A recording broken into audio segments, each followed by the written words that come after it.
been, you all have been with me before, and you know I laugh a lot. And the unfortunate thing about this flu is that every time I laugh, I start coughing. So I mean, that's when you know God has a sense of humor right there.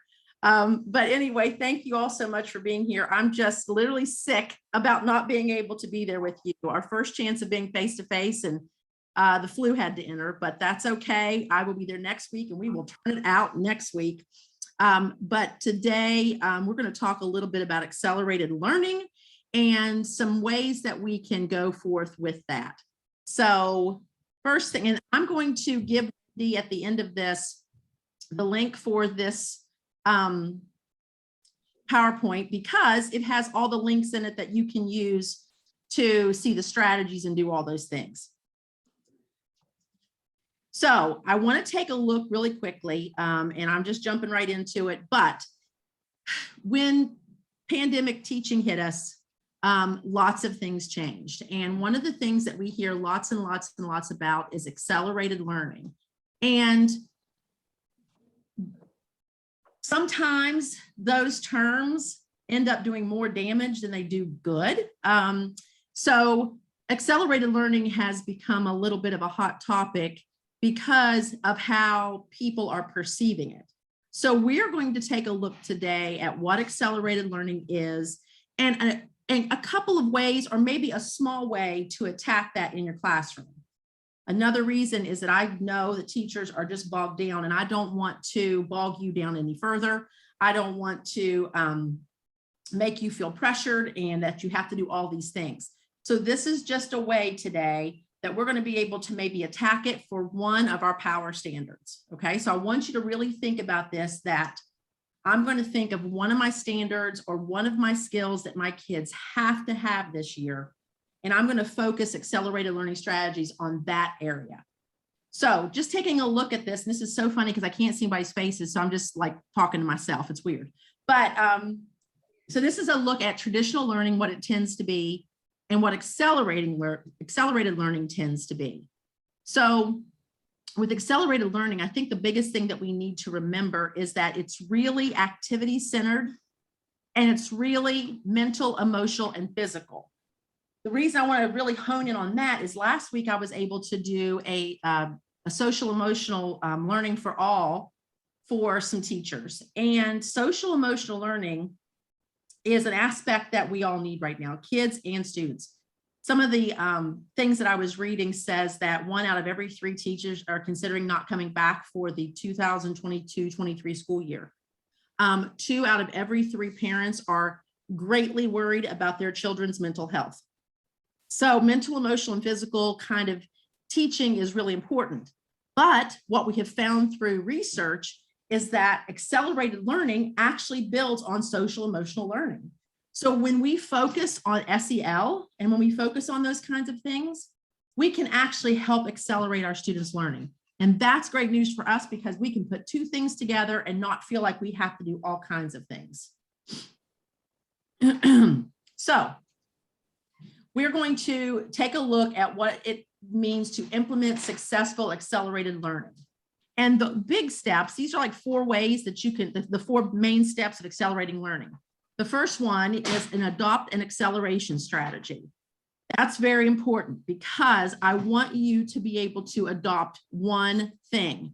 It's very frustrating if a school is trying to say, okay, these are all of the acceleration strategies we are going to use. You can pick any one of them and we're all doing different things. Now, I know a lot of times you don't really have control over what your school does, but perhaps in your PLC or with some of your vertical planning team, if you are able to do that, you can all choose on one acceleration strategy to really hone in for that. And one of the great ways to do that is the very first one, to review the data just to see what the greatest needs are for your students. So if you were going to stop right now and be able to take a look at some data, and it can be, when I say data, don't freak out, don't think I want you to go back into all this stuff, but it might be reading scores, it might be math scores, it might be a certain area of reading or math, it might be something that you are observing. So it's just based on some kind of data where you're saying, yeah, we really need to hone in on this. The next thing is establish priority standards and content. like I was telling you before, let's really think about one standard or one piece of content that our kids really have to have for the rest of this year before they move on, and focus that one strategy on that. Also, being able to implement continuous cycle of reflection, reflect. Investing in essential resources. I'm sorry, I'm a little distracted. A neighbor brought food for the kids, so they're in here like chowing down because mom hadn't been able to feed them today. So invest in essential resources for effective acceleration. Investing, let's just look for some resources or a resource that you're really going to hone in on and use. And this is where we can do accelerated learning as well as social emotional learning, focusing on the whole child, making it student-centered. We hear a lot about that anyway, about not being teacher-centered and being more student-centered. So now's a good time to really practice some of those student-centered strategies. Having high-quality instructional materials, adapting lessons for your students' cultures and communities. And that's a big SEL thing that we want to make sure that we're really looking into where the kids are coming from, and really tying it to their world. Also attending to the social emotional needs as well as the academic needs of the students. And finally, really having people in your school to support educators as you implement those acceleration, like KEDC is really supporting you all with these training sessions and giving you time to work. So that's a perfect area that helps you accelerate learning for your students. So we are going to take a look at one accelerated learning strategy today. It has a lot of parts, but it's one strategy. It's called the Savvy learning approach. And it stands for somatic, which is learning by moving and doing, auditory, learning by talking and hearing, visual, learning by observing and picturing, and intellectual, learning by problem solving and reflecting. So one of the best ways to accelerate is if you can really hone in by whatever data you use and hone in on one really strong content area or objective, and then use this learning approach or all four of these to be able to hit that. And since these elements are all integrated, the best kind of learning occurs when they are used simultaneously. So we'll talk about that. Go ahead. This is my Kentucky people, Mike. They know that they know you. They're rooting for us. He wanted to know if it was okay to heat up his food in the microwave. Got to feed the babies. Okay, so let's take a look at some strategies that we learn by moving and doing. Last week, once again, I did an SEL for all training for some teachers. And some of these strategies, these movement strategies, are also SEL strategies. So I actually have a link to each one of these. And when Wendy can email this out to you, then you'll have the links for each of these strategies as well, because we're going to do a little planning at the end if we have time. So a rainbow walk is an SEL strategy that you could absolutely make into a content strategy as well. So we have several of these, and this is tough for me to always be at like only an hour, but I want to show you a tableau, an elementary example. A tableau is kind of a fancy way of saying a snapshot, but let's take a look at that. I'm going to show you a video, and I might have to stop sharing again to give you.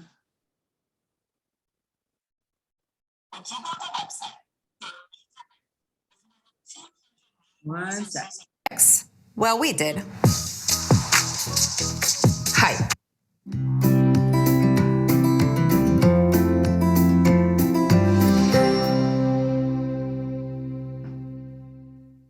The big picture of a tableau is almost like a picture that you're taking of the concept. So if you've taught, for example, today we taught the water cycle and you want them to learn about precipitation, they just really need to almost have a snapshot of what precipitation looks like, but they can only use their bodies or props or posters.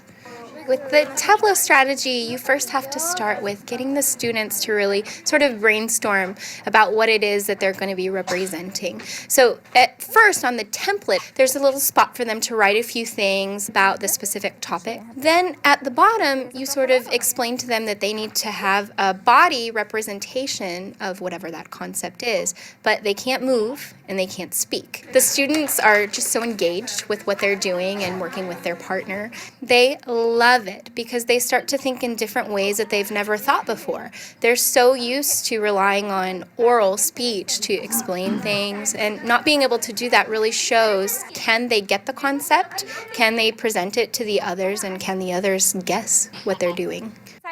Evaporation. Evaporación. ¿Y por qué hiciste esta conexión? Porque el sol está agarrando el agua. Ok, el sol está, bueno, dejando que el agua, ¿qué? ¿Qué le pasa? It really shows me, do they get it? Can they explain it? Or do they not get it? Do we need to reteach?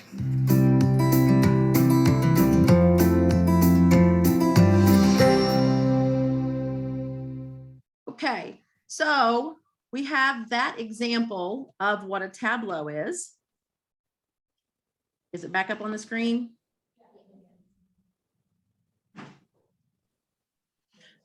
And so that's something that you can use as a movement. So if you are honing in on one particular content area or objective or a couple objectives, getting something like a tableau or a student simulation in order to have the kids explain the process is a great way to pull in that somatic activity.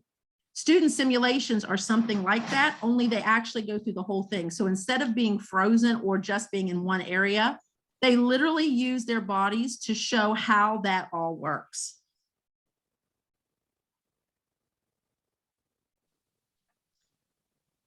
So let's take a look at some kinesthetic activities for some different areas, because I know that you all have either different areas or that you teach all areas. So some kinesthetic activities for English or other languages. We can use gestures, and there's something called TRP, TPR, total participatory response. And that's when you come up with hand signals that mean certain things. It's great for ESL learners. It's great for little ones. It's great for big ones, that you come up with hand gestures to help you really hone in. Studies show no matter what modality we are, whether we are kinesthetic, visual, or auditory, when you use 2 or more of those modalities, it is guaranteed to up the level of remembering for your students. Things like puppets, designing graphics and creating artwork to represent story concepts, and playing charades. Kinesthetic activities for math. I love the drumming out mathematical equations. I think if I would have done that when I was younger, I would have really gotten into that. Board games, working with mathematical tools such as an abacus or protractor, creating models, using manipulatives, and I know that a lot of that happens, tapping, snapping fingers, and clapping. Those are great ways to help students who are kinesthetic to really get into that math activity. For history, acting out dramatic performances, of course. Gallery walks, that's when you're going to put up a couple of things on the walls and let them go through and take a look. Making models and dioramas, and visiting local historical sites. And I know that you do that through your grant, but even if you had to really pull it in and kind of find a way to do that, lots of free virtual tours too that kids could do. They might not be up and moving in it, but it's creating a sense of movement by going through that activity. And finally, for science, of course, like science experiments, gardening, making botanical sketches, creating and building machines and technical devices. And you can do a lot of that even with simple household items like rubber bands and spoons and things like that.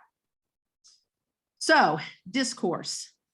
This is the second area of our savvy kind of accelerated learning strategy. And this is where we really hone in on the auditory. So we want to find a way to get kids moving, but we also want them to have a chance to either listen, talking, having conversations. And that is one of the areas that my company, SREB, we have 6 powerful teaching strategies, 6 powerful teaching practices. And one of the most important ones is discourse, because students need a chance to be able to talk in different areas, to big groups, in pairs, in groups, silently, however it is. So there's a couple strategies here that I love for discourse, and I'm going to show you this cheat sheet here. This is a whole cheat sheet of several different kinds of discourse that you can use with your students. So you can use like 4 corners, and we've heard about that. Even equity sticks, where you're calling out students randomly with sticks to call on them. But then there are other things like the coffee house.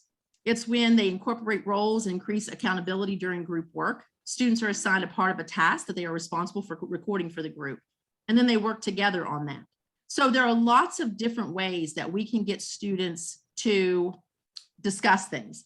Now, one of the things I love about this, because we want to do strategies that have big bang for the buck, these strategies can be, that can hit several areas. So like give one, get one. You're having students talking and listening to one another. You're also having students getting up.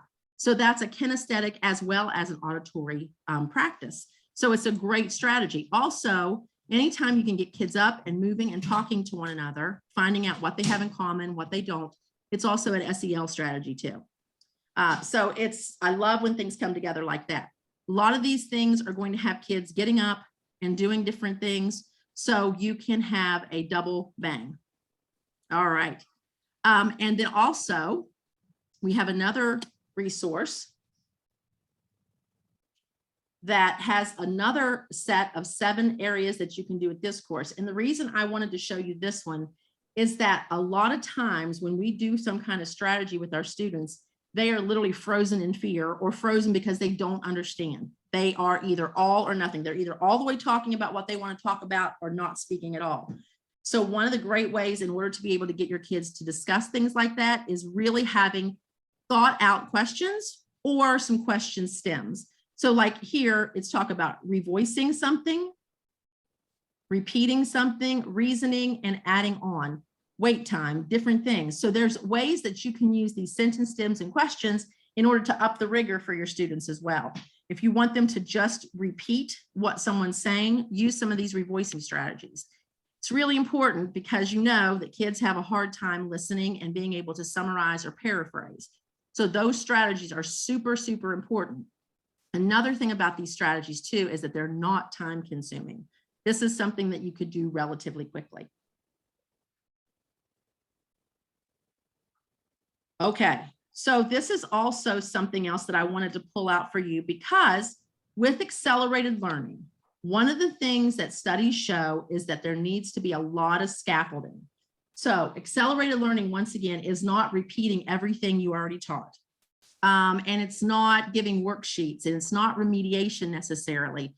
It's taking things of importance, breaking them down, and really helping students hone in on the skill of it. So this is something called a scaffolded mini discourse. Love this.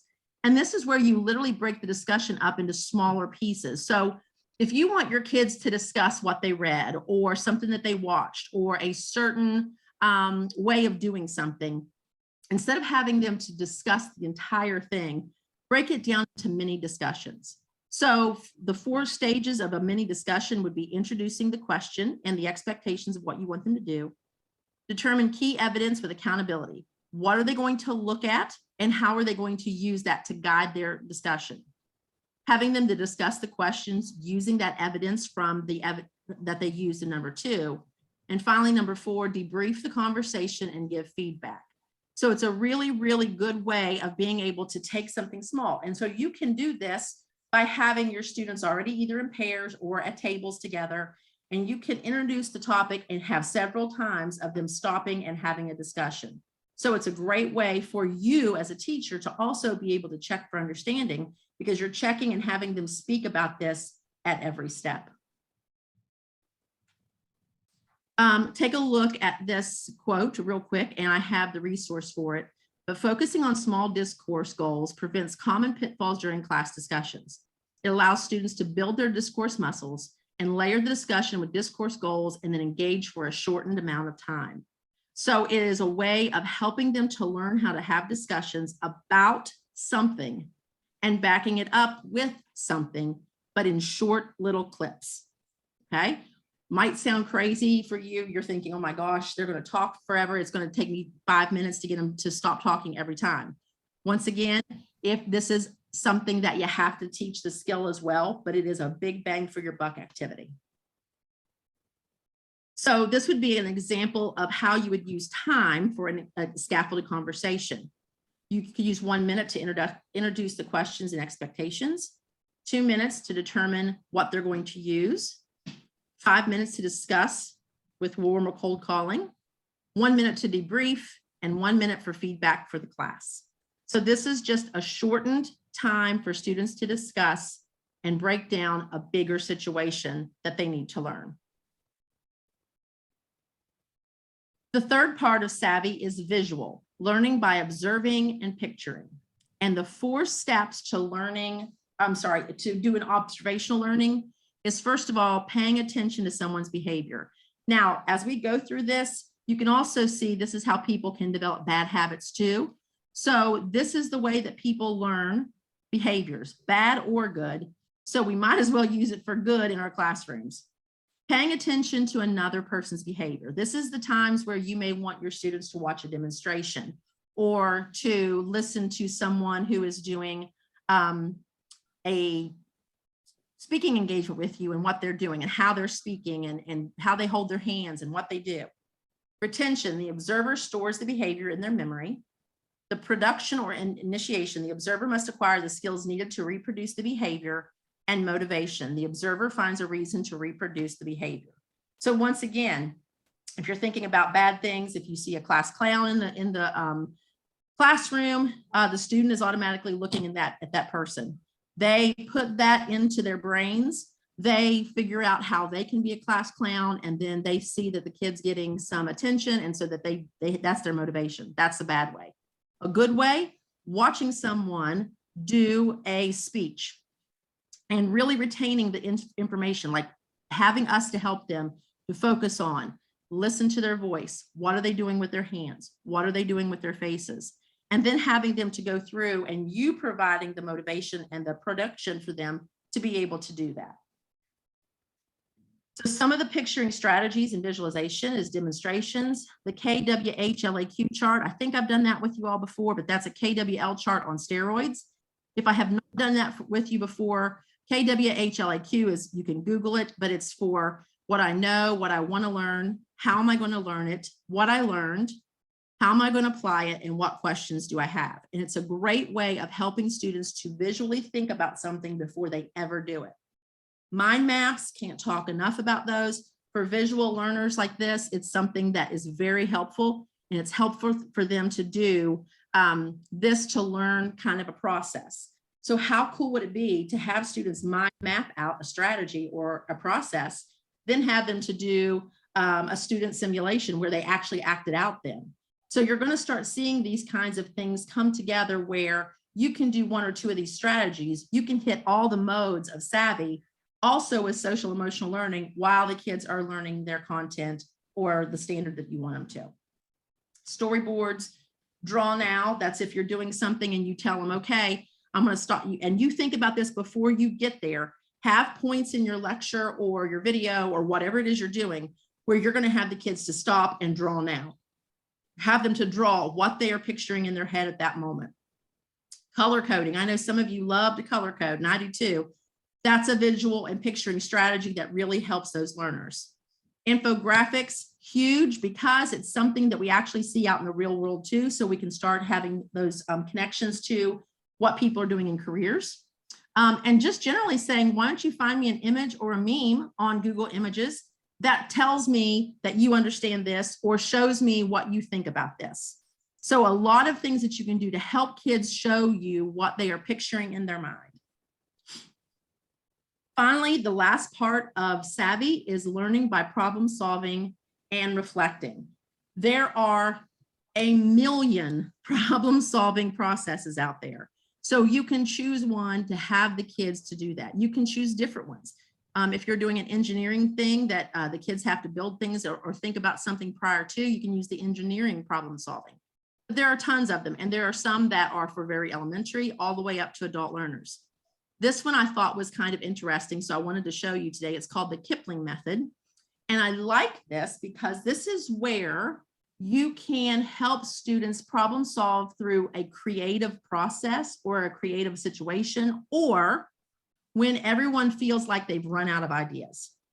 So it's a good thing that you could even use in conjunction with another problem solving process. The purpose of it is that you want to get that you're going to be able to look at this problem from different perspectives. One of the big parts about social emotional learning that reattaches kids to school, which helps them accelerate their learning, is the idea of empathy. And empathy is being able to see things from other people's perspectives. So it's a fantastic way to really hit that SEL moment of empathy, but also do some problem solving for your content as well. It's useful in the process of selecting ideas for further development. It's meant to give a deeper understanding. So some of the instructions, it's not a whole lot, but when you have a defined problem or idea, this is something where you're going to say, okay, this is what we're working on, and this is what you're going to solve. And then there are some questions that you can ask the kids, or they can ask themselves. When forcing yourself or the group to answer the questions, you will truly get to know your idea and problem. A lot of times, brain research says that the first 3 ideas that we put down on paper is called a brain dump. That is not our 3 most creative ideas. So forcing ourselves to move past that brain dump area is where you start getting into your most creative ideas.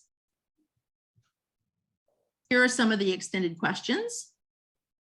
Very simple, the who, what, when, where, why, how kind of things. But a very simple question can motivate and push kids past a point that they're stuck at. So an example, what are we creating? A suitcase. Where can we build it? So you're just asking these questions that students come together and answer the questions on how that they might be able to do it. One of the things with this is that you do want to answer your questions. You want to be honest. You want to challenge yourself with divergent questions, meaning if you're using this to diverge to one idea or one solution, and it helps to be critical and be concrete. Now, these ideas can be difficult for students to do. It's very hard for them to be critical and concrete, or critical at the same time being concrete. But this is a great way to start them down the whole road of being able to peer review and self-review, which is a very, very important task. We don't want to avoid certain questions. We don't want to lie. And what I mean by that is sometimes you want to just fudge a little bit to make it work. And that's something that we want to kind of pull them away from. And don't focus too much on the details. What we're trying to do is solve a problem. And finally, Stamper is a problem-solving process where you go in order from S and you go clockwise to C. So how can I substitute? What can I substitute? What can I combine? What can I adapt, et cetera, et cetera. So these are 2 problem-solving processes that you might be able to use to help you with getting this into your students' work. So one of the things that I want you to do, or I can help you do, or we have time to do, is I want to give you some time to plan this. So I'm going to give you, I'll have Wendy, if she can, I don't know if I can put this into the chat and then email it out to you all, that we're going to think about doing some planning right now. So we want to accelerate one power content or power objective. But in order to do so, it would be really cool if we could get all across that whole area there so that we can really hit the SEL strategies, which we know helps accelerated learning, and also the savvy strategies, which also helps us get kids with all the modalities. So when I send this to her, there is going to be an individual accelerated learning plan. And it's literally just in the Google Forms. So this is just a way that you could actually think about this, and then you could print it out for yourself or send it or whatever. So you're going to come up here and you're going to choose a power content or a power objective that you want to really hit. And then you're going to go through and you're going to choose an SEL strategy or put one down that you use. What is your somatic strategy? Are you going to, what physical thing are you going to have the students do? What is your auditory, visual, and intellectual strategies? And what is your timeline? When do you want to do this? So I really want you to have time to think about this and plan it so that you can do it. And once again, we're starting small. So Wendy, I'm going to give this to you now. Perfect. I'm going to stop sharing for just a moment. I guess I could put this whole thing on a QR code or something that they could get, or a bit.ly. instead of you email. Yeah. Look at you being all tech savvy. Well, I'm not thinking really, really clear, to be honest. Well, I sort of say you're not feeling real good, so.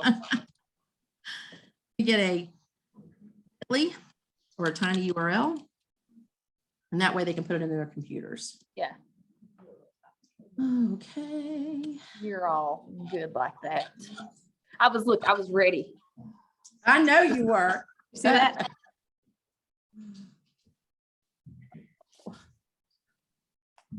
Well, okay, so the bit.ly or the tiny URL is right here. Wendy, do you want to read that to them, or can they see it? They probably can see it. It's a pretty big screen, isn't it? Well, yeah. I'll tell you what I'll do. Yeah. I'll tell you what I'll do. That sounds like that's an assertive statement. I'll tell you what I'm gonna do. Tell you what I'm gonna do. Paste it. And then we'll make it super big. Put it on your screen. You can almost see it in your glasses. Isn't that what- I know. We can almost see it in your glasses, Kathy said. All right. You want me to share my screen with you again? and do this? Yes. So there's There the we tiny go. URL. There we go. There we go. I think the important thing as you're getting into that, the important thing to really remember about accelerated learning, because it really is, when you think about it, it can be overwhelming. You're thinking about it's not trying to hurry up through things, or it's not trying to teach a whole bunch of things at one time. It's helping students be able to develop skills that they need for lots of different things. And by being able to do it on one piece of your content or one of your power standards that they have to have by the end of the year, you can really teach them a lot of strategies that they can then use to tackle other things.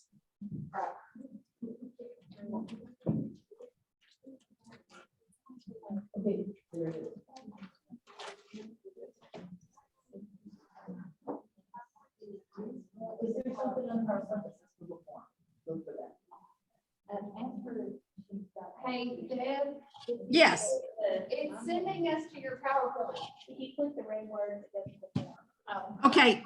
Yeah, this is the PowerPoint. Okay, we'll click it. Okay. Click Yeah, it. that's the PowerPoint. So if you go to the very last of the PowerPoint, Yeah.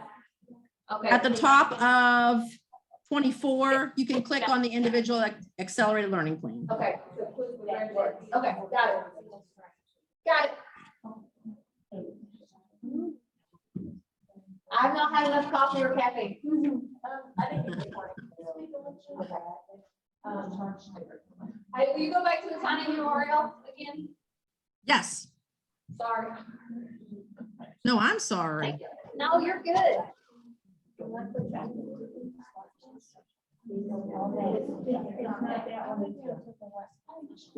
Caroline, did you get your food?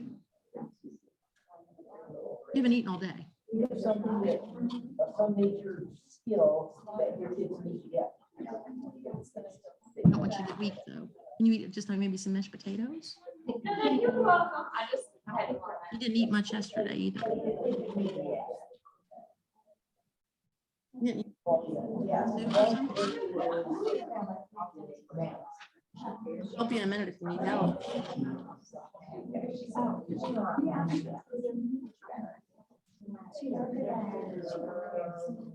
I understand. When you're sick, you don't feel hungry a lot.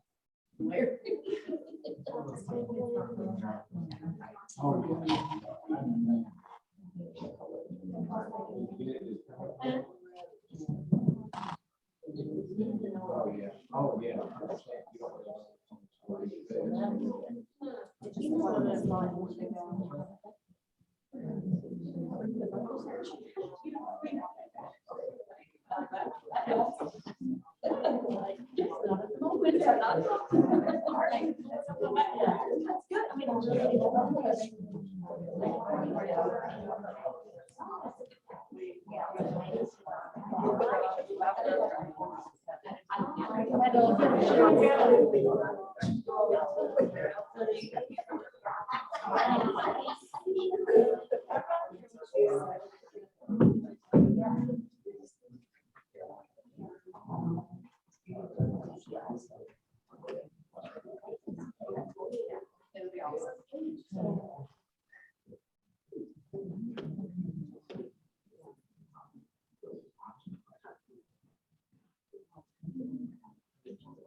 Are you seeing some come through?